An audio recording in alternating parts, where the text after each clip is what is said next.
Hello and welcome to another episode of Beer Man's Noble Beer Reviews. Today I have another beer from Wooden Robot Brewing Company out of Charlotte, North Carolina. This beer is called So Exotic. See there? It says Passion Fruit and Dragon Fruit Ale.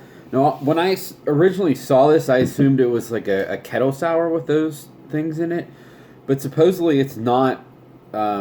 It's not soured at all. It's just like a wheat beer with passion fruit and dragon fruit. Oh, and it says here there's lime too. So passion fruit, dragon fruit, lime.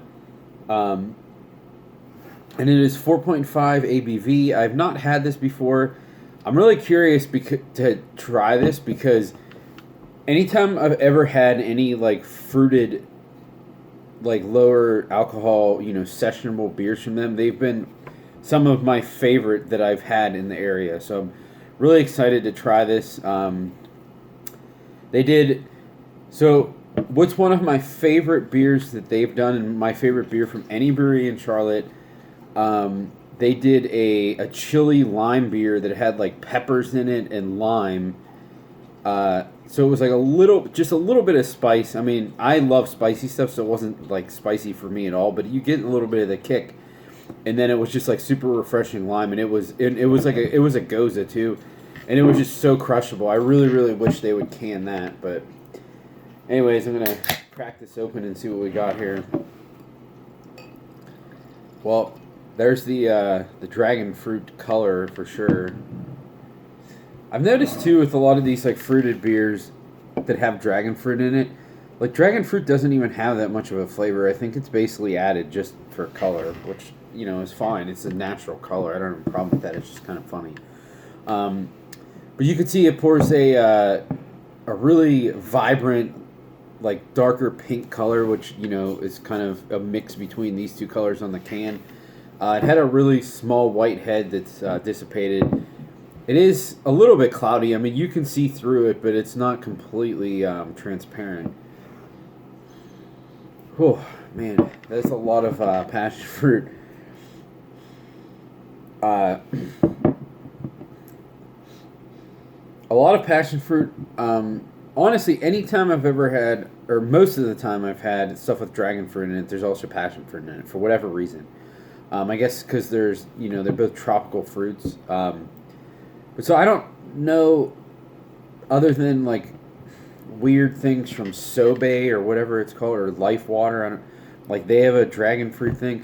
I honestly don't know if I really know exactly what dragon fruit tastes like. But every time it's in something, I always taste all of the other things that's in it, but not anything on top of that. So I kind of assume that dragon fruit doesn't have much of a taste. So pretty much to me, this is all passion fruit. There's like a little spritz of the lime character, but it's pretty much all passion fruit.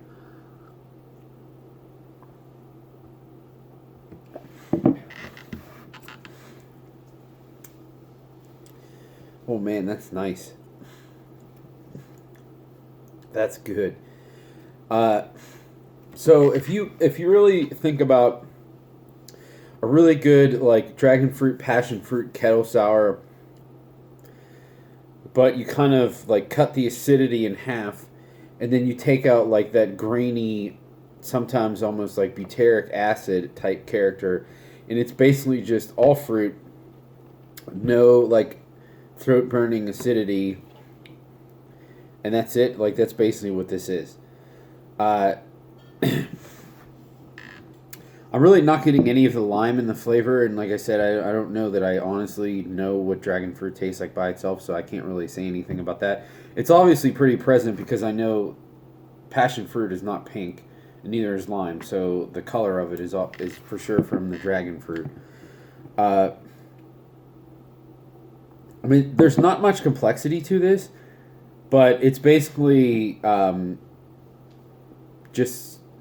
it's basically like passion fruit juice, but it's not so loaded with it that it's like goopy, which I don't like that. I don't want something.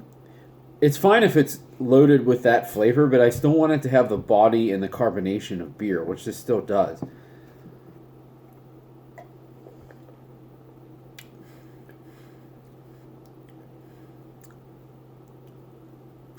I wonder. It doesn't say. It doesn't say if there's like lactose or vanilla in this. I'm assuming there's not because they're usually pretty straightforward with what they're using, and I can't imagine they would lie about it because they're just an honest, good brewery. But it has this like little.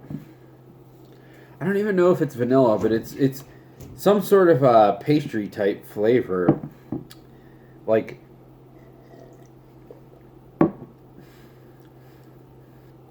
coconut. That's what it is. There's something in there's. It's not very prominent, but there's this tiny hint of coconut. I don't know. I wonder if that has something to do with the lime, because lime and coconut kind of blend together a lot of times for me. I know they're very different flavors, but they're mashed together in a lot of different things. So when I taste one, I kind of taste the other. I don't know, but this is really good. I generally don't like the fruited kettle sours that much because I don't like when they're goopy and not normal, like not beer consistency. I don't like when they're like have that like butyric acid. I don't like that cereal type flavor. This doesn't have any of that, and it doesn't. I could drink this all day because it doesn't burn my throat with acidity. And it's also not that sweet. Like, it has a lot of fruit flavor, but it's not over the top sweet either, and it's not artificial at all. So I don't know how much this cost for a 4-pack. I bought an individual can, so it was kind of marked up, but I think the individual can was $5. So I'm guessing a 4-pack's like 16 to 18 probably. And I would like, this is for sure a poolside beer, but for all the reasons I don't like a lot of what other people consider poolside beers, this doesn't have any of that, but it has all the good things of those things, but none of the bad stuff. So I would definitely drink this on a hot day, or like I said, poolside or on the beach or whatever. It's a really awesome crusher.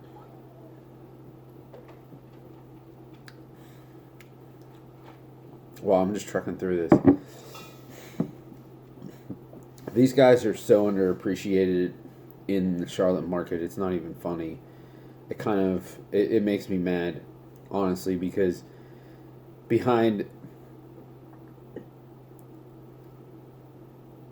sometimes I think about it, I might even like these guys better than High Branch, which is saying a lot because I think High Branch is a very good brewery. Resident Culture is probably the only one that I like better than them, and that's because they kind of just go more out of the box than these guys do.